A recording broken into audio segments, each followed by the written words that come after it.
Hi, I'm Bill Storie, and welcome to Not the Retirement Show. And today, my guest is UK financial expert Ian Price, and we're talking about leaving an inheritance. Yes or no? Hi, Ian. Hi, yeah, Bill. Lovely to see you again. So, what do you think? Leaving an inheritance. It can be a daunting task, I think, to think about it as we all get older, and some of us may have children, etc., etc. I don't think there's any sort of hard and fast rules. I don't think it's a mandatory thing. I don't think it's anything like that. I think it's a personal decision. But give me some thoughts about the subject. I think it's when you emailed me, said, should we talk about inheritance? I had a smile on my face, exactly like you. This is just such an emotive subject in some ways, and you're quite right. It's really, really personal. Now, I have to accept, probably like you, that for some people there is never inheritance to leave. They haven't got sufficient assets to leave to the next generation. What is clear is a lot of people do have money to leave to the next generation. I think what the big debate is, when should they leave it? How should they leave it? And making sure that people don't feel they've got an entitlement to it as well, Bill, because I think some people, if they feel they've got an entitlement, it might stop them doing things. So to me, I think I mentioned previously, my lovely mother is 98 and a half, alive and well. Her attitude to inheritance is completely different to my attitude to inheritance. And I think that's a generational thing anyway, Bill.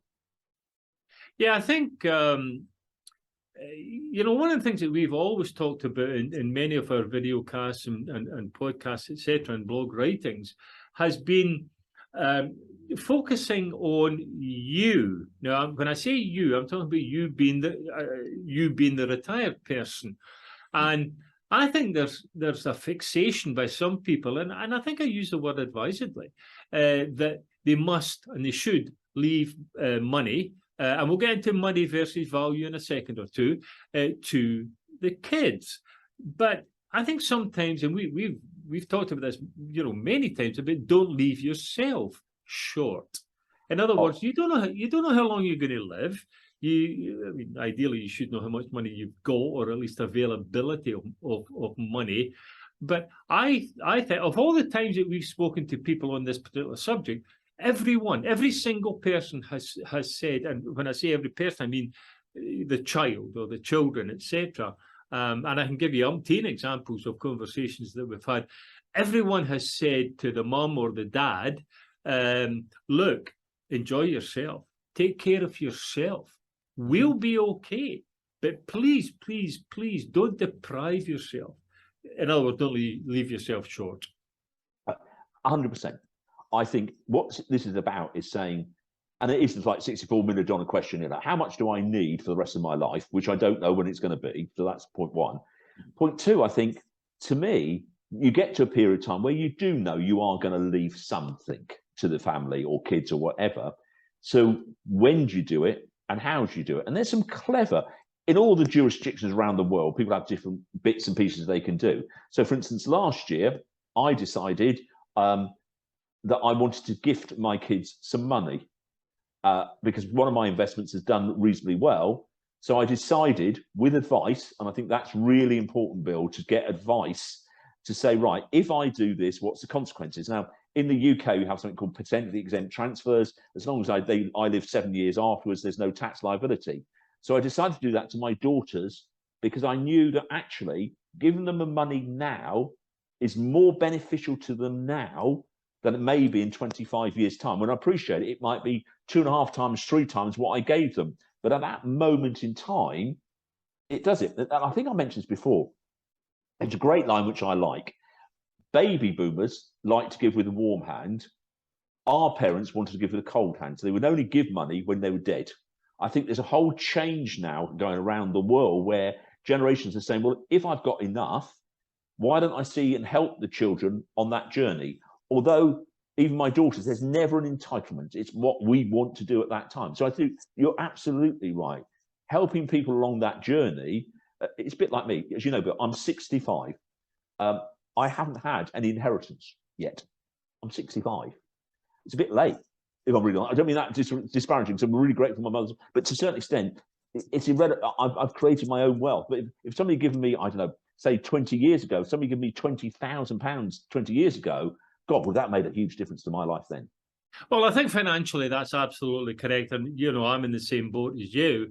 I was never left a financial inheritance or property or anything like that. But in times past when I've discussed this particular subject on, was I left, inheritance? I always say, and I mean this absolutely genuinely, I did get an inheritance, and what I inherited was common sense, was respect for people, respect for other people, and just fairness, basic fairness. Be fair, be reasonable, and I thank my parents who both passed away, but I mean I thank them for that inheritance because.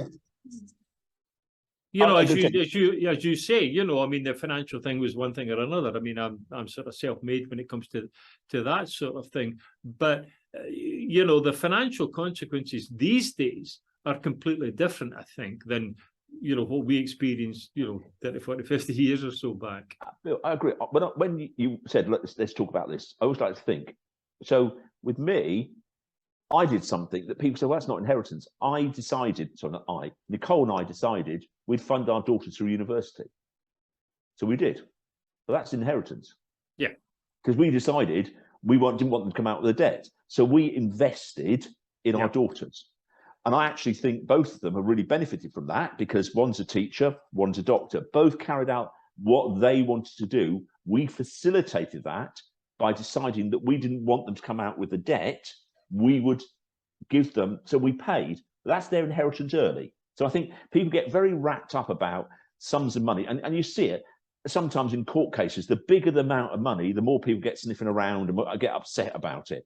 Nobody should be feel they're legally entitled to any inheritance. It's the gift of the person dying. It sounds really blunt, and that's so and I'm very clear on that. Some people, you can see them, they almost say, well, I'm going to get this, or I'm going to get this. No, you're not. Just see what happens when you get there. I remember years ago, I can't remember, I think it was George Burns, who was being interviewed many years ago. I mean, George Burns has passed now, as we know, but I think it was George Burns. He was asked in a television interview one time, and they were talking about inheritance and leaving the estate, and the interviewer said, when you leave, what will happen to your money, your estate, your properties, etc.? And his answer was magnificent. He said, I don't intend to leave. Yeah. Yeah. And it's funny. I've met people, and I'm sure you have, Bill, that almost, I find it hilarious. They are reasonably wealthy, and they go, we're not going to help the kids now. They've got to really fight their own battles. And I'm going, I don't get that. Personally, that doesn't float me, because I'm going, excuse me, if they're going to get it, my daughters work. They've always worked. They're going to get it. If you can do a little, I didn't give them a huge amount, a bit along the way, why wouldn't you?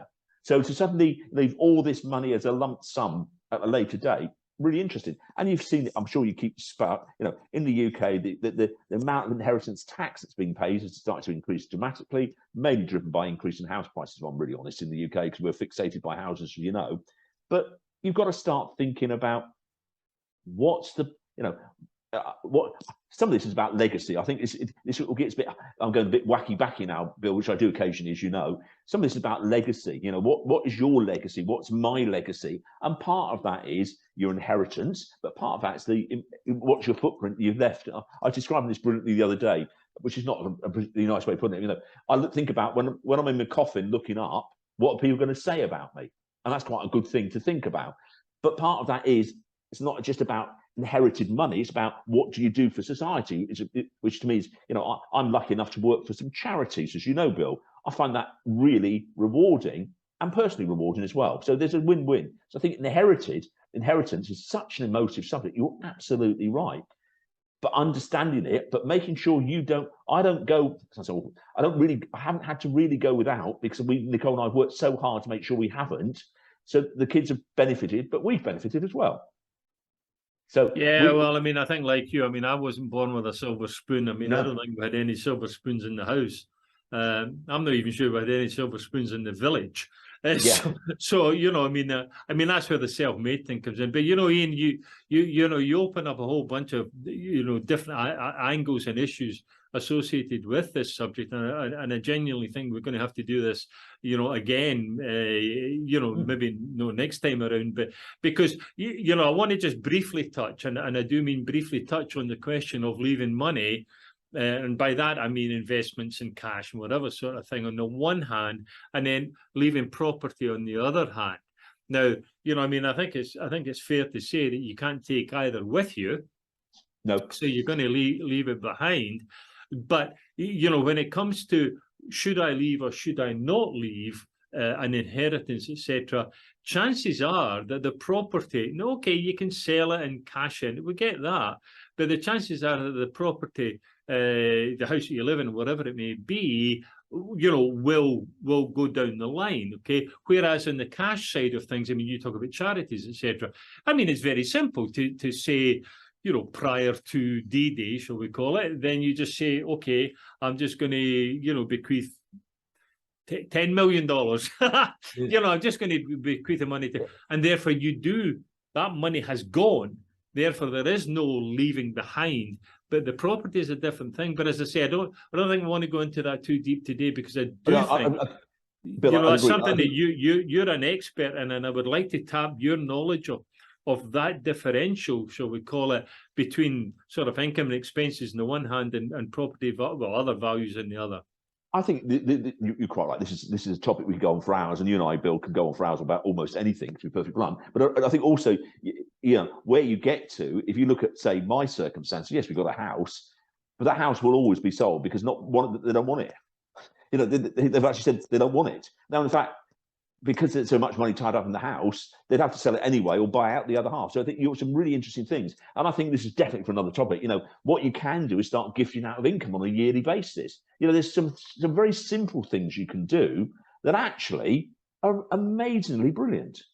And I think that's what people don't do. They get into this big debate, and actually there's some simple little bits you can do along the way in each jurisdiction. In the UK, you can give away a certain amount each year without any liability. Well, that's quite a nice thing to be doing. You can gift out of income if your income's sufficient, and you can prove there's some very clever, simple things to do. But you're absolutely right. This is a whole different subject, and it's about, even in retirement world, what assets should you use and what assets should you keep from an inheritance tax planning point of view. Fascinating subject, Bill. But I do agree. We could be here for hours, and that's not what it's about. So I think I agree with you. Inheritance, an emotive subject. Every man and his dog's got an opinion, and everything is very, very personal. But it's the thing that drives so many families. It's unbelievable, because they think we're going to get that.